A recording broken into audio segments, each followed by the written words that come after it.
Acara Bincang Seru Prisa kali ini bertempat di Vihara Karangjati, Yogyakarta bersama Bapak Pandita Muda Totok Tejamano, Sarjana Agama Magister Humaniora. Beliau adalah Ketua Vihara Karangjati, Yogyakarta dan juga Wakil Ketua Hubungan Lintas Iman Persatuan Umat Buddha Indonesia Yogyakarta Permabudi DIY. Lahir di keluarga plural, keluarga besar beragama Buddha dan Islam. Kakek beliau menganut kepercayaan Sabto Dharma. Beliau aktif dalam kegiatan lintas iman di Yogyakarta, seperti di FKUP DIY, Pelita Yogyakarta, dan kegiatan lintas iman lainnya. Pendidikan S1-nya di Sekolah Tinggi Agama Buddha Syailendra, Semarang. Pendidikan S2-nya di Ilmu Religi Budaya Universitas Sanata Dharma, Yogyakarta. Beliau sebagai pandita bertugas melayani umat Buddha dalam hal perkawinan, upacara kematian, memimpin upacara keagamaan di hari raya seperti Waisak, Asada, Katina, dan Maga Puja. Seperti apa keseruannya? Ikuti terus channel YouTube Prisa Official. Kasih sayang darinya, pesan damai untuk Indonesia. Assalamualaikum. Waalaikumsalam. Pak Pandita. Selamat pagi Pak In. Wah, luar biasa. Terima kasih. Ya. Monggo. Wah, Om kok banyak banget tabung. Ini tabung apa ya, Om? Jadi ini adalah tabung oksigen. Nah, jadi waktu kita sedang gencar-gencarnya COVID, kita kan semua di Jogja terutama kan kesusahan dengan tabung oksigen. Ya, semua mengalami kelangkaan. Nah, oleh karena itu teman-teman Buddhis juga bergerak bagaimana supaya bisa mengurangi beban penderitaan masyarakat. Nah, ini kita mengadakan program namanya Tanggap Darurat COVID-19 dengan peminjaman tabung gratis. Luar biasa ini ya, bisa umat Buddha pengabdiannya untuk kegiatan sosial masyarakat ya di tengah pandemi COVID. Dan Pak In, ini juga kerjasama kita dengan aksi kasih COVID-19 dari Gereja Reform Injili Indonesia. Jadi kami mengadakan tabungnya, teman-teman dari gereja mengisi oksigennya. Jadi ini bentuk kerjasama untuk kemanusiaan kita bersama, Pak In. Wah, luar biasa ya, ini bisa rukun damai antar umat beragama ya. Jadi luar biasa ini. Ya Pak In, yuk dan adik, yuk kita ngobrol di dalam, udah masalah aja yuk. Oke, Om.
Bincang seru bersama Prisa.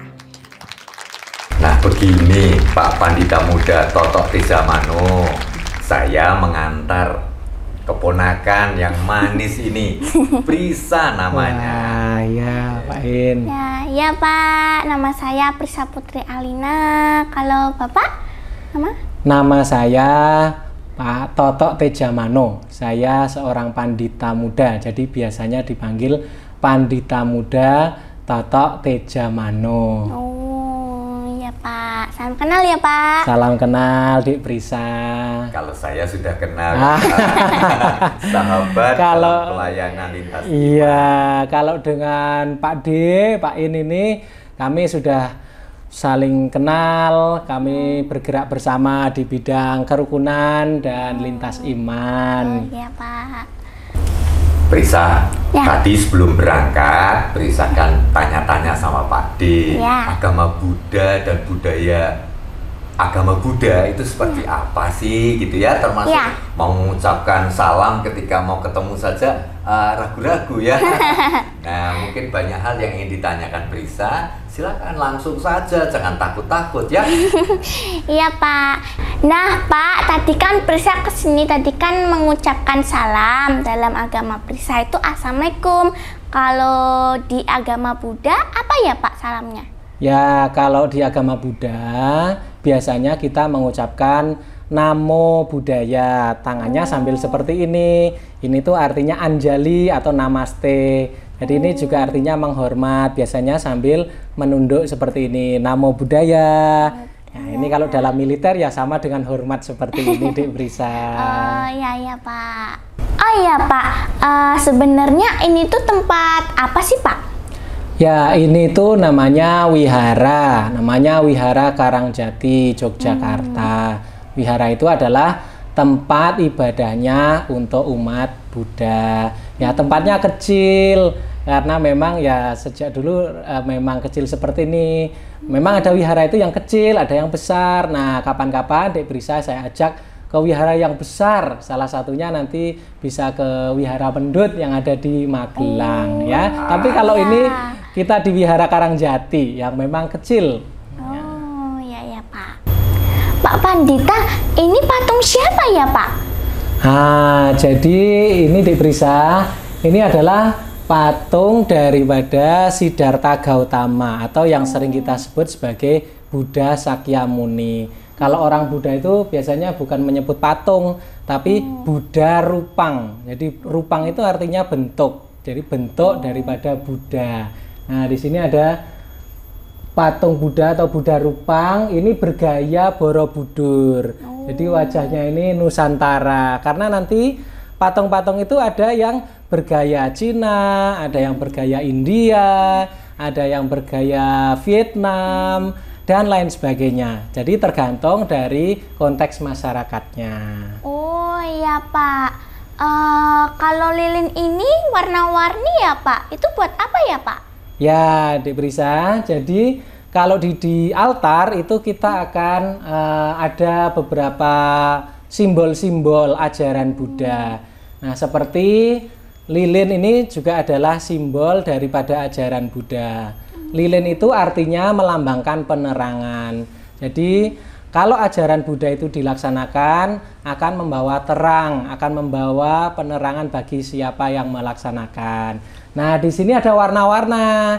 Ya, warnanya ada 5. Kita sebut sebagai pancawarna. Panca itu 5 warna ya, 5 warna. Ini semua ada artinya, Dik Prisa.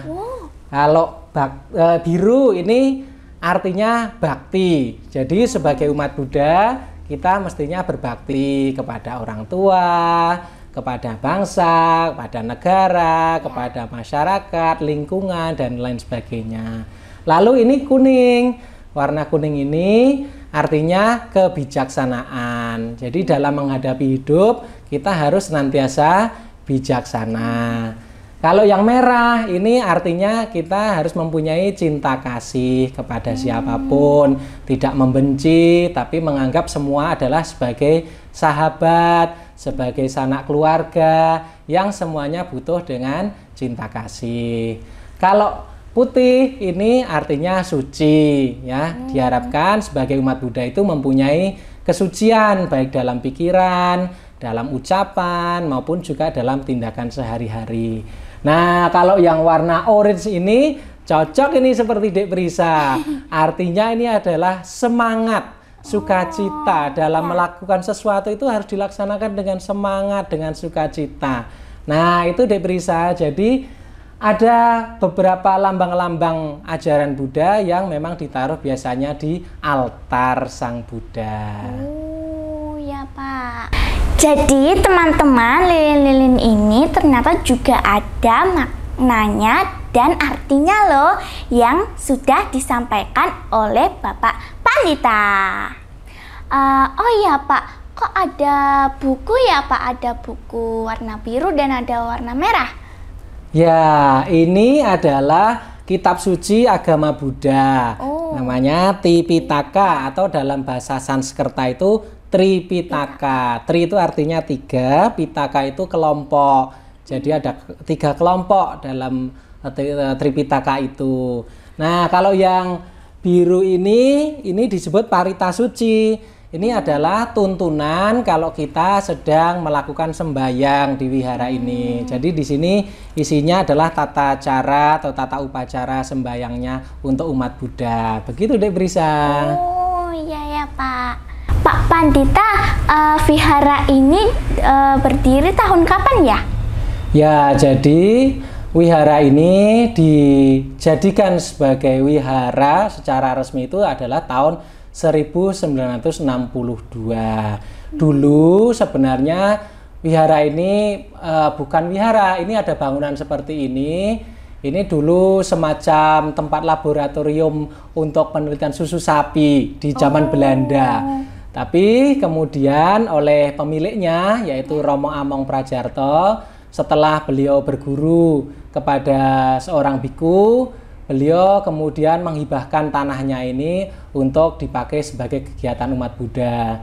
Dan sejak tahun 1962, wihara ini kemudian diakui secara resmi sebagai tempat ibadah agama Buddha dan diberi nama Wihara Karangjati. Oh, Prisa belum lahir Pak. Ya kalau Pak Ade sudah. Ya kalau sekarang di vihara seperti ini sering dipahami hanya sebagai rumah ibadah umat Buddha. Sesungguhnya kegiatan apa saja ini Pandita yang ada di vihara ini? Ya, kalau di wihara ini pada hari Rabu malam pada pukul 19 kita ada upacara sembahyang atau puja bakti ya untuk umat Buddha. Kemudian juga pada hari Jumat itu kita ada kegiatan meditasi untuk umum. Jadi yang datang ke sini siapa saja boleh Pak In. Jadi ada teman-teman dari Islam, Kristen, Hindu, Katolik, semua belajar tentang meditasi. Karena meditasi memang sifatnya universal untuk mengembangkan pikiran-pikiran baik. Jadi setiap hari Jumat siapapun boleh datang ke tempat ini untuk belajar meditasi. Kemudian pada hari Minggu di sini juga ada kegiatan untuk anak-anak, yaitu kegiatan sekolah minggu. Kalau di tempatnya Pak In sekolah minggu, kalau di tempatnya Dek Prisa ya semacam TPA. Iya, TPA. Ya. Nah, jadi anak-anak juga kita berikan pendidikan supaya mereka juga mengerti tentang agama Buddha. Cuma karena masih masa pandemi itu kita untuk anak-anak terutama itu masih kita lakukan secara daring seperti itu Pak In. Nah, selain juga untuk kegiatan tadi, wihara ini juga biasanya untuk perkawinan, kemudian juga ada pertemuan-pertemuan lintas agama. Kami juga bekerja sama dengan teman-teman dari Serikandi Lintas Iman, ada teman-teman dari CRCS UGM, ada dari Sanata Dharma, teman-teman UKDW dan juga UIN Sunan Kalijaga juga biasanya mengadakan pertemuan studi di tempat ini Pak In. Bagus sekali ya Prisa ya untuk mewujudkan kerukunan persaudaraan antar umat beragama ya di bumi Indonesia ini. Ya, apalagi yang ingin kau ketahui Prisa? Pak Pandita, jika ingin menjadi pandita, gimana sih Pak prosesnya dan sekolah di mana? Ya, jadi begini Dek Prisa, seorang pandita seperti saya ini sebenarnya adalah pandita yang mendapatkan gelar dari organisasi. Kalau saya dari Majelis Agama Buddha Theravada Indonesia. Jadi untuk menjadi seorang pandita, kami dididik dalam pendidikan kursus-kursus. Jadi biasanya kami pendidikannya ada di Jakarta atau ada juga kadang-kadang di Wihara Mendut, supaya kami itu pertama menguasai tentang agama Buddha itu seperti apa. Kemudian yang kedua, kami diberikan pendidikan tentang bagaimana cara melayani untuk mereka yang ingin menikah, melayani untuk mereka yang membutuhkan layanan doa kematian dan lain sebagainya. Itu kami diberikan pendidikan-pendidikan seperti itu, sehingga nanti kalau kami sudah diuji kelayakannya, kami bisa memperoleh gelar pandita. Tetapi kalau kami masih 10 tahun ya, kalau kami baru 10 tahun untuk menjadi seorang pandita ini, gelarnya masih pandita muda. Nanti kalau sudah 15 tahun, kami bisa menjadi pandita madya kalau memang layak. Dan kalau sudah 20 tahun, bisa memperoleh gelar sebagai seorang pandita penuh, seperti itu. Pak, apa bedanya pandita sama biksu? Kalau biksu itu kan pakai baju yang jubah kuning-kuning itu, Pak. Ya, begini Dek Brisa. Kalau dalam agama Buddha itu kita mempunyai kebebasan untuk memilih apakah kita mau menjadi seorang perumah tangga atau mau menjadi seorang pertapa. Kalau dia sebagai seorang pertapa yang tidak menikah, yang memang hidupnya khusus untuk belajar spiritualitas, dia menjadi seorang biksu yang biasanya kita lihat ya pakai jubah warna kuning, terus kemudian tidak berambut ya atau gundul ya, biasanya seperti itu. Nah, kalau seperti saya ini kami berkeluarga. Jadi saya menikah, kemudian juga bekerja, ya seperti layaknya masyarakat yang biasa. Hanya memang kalau seorang pandita itu mempunyai tugas-tugas, yaitu terutama adalah bagaimana dia melayani untuk umat Buddha. Baik dalam misalnya pendidikan Dharma, artinya kami memberikan pemahaman-pemahaman tentang agama Buddha. Kami juga memberikan pemberkahan perkawinan. Dan juga kami juga melakukan misalnya kalau ada yang meninggal, kami memberikan upacara-upacara untuk mereka yang meninggal. Seperti itu. Jadi Dek Brisa, bedanya kalau seorang pandita dengan seorang biksu. Utamanya kalau biksu itu pakaiannya khusus dan beliau itu mempunyai aturan-aturan yang khusus. Tapi kalau seperti Pak Pandita ini, ya aturan-aturan kita seperti umat awam hanya ditambahi dengan beban layanan ya. Kita diberikan tugas untuk melayani umat Buddha dalam hal tadi yang seperti saya jelaskan tadi. Nah, kapan-kapan Dek Brisa saya ajak ke tempat yang ada biksunya, yaitu di Wihara Mendut, dekatnya Candi Mendut, di belakang Candi Mendut. Pasti nanti Dek Brisa akan senang bisa membedakan, oh ini pandita, oh ini seorang biksu.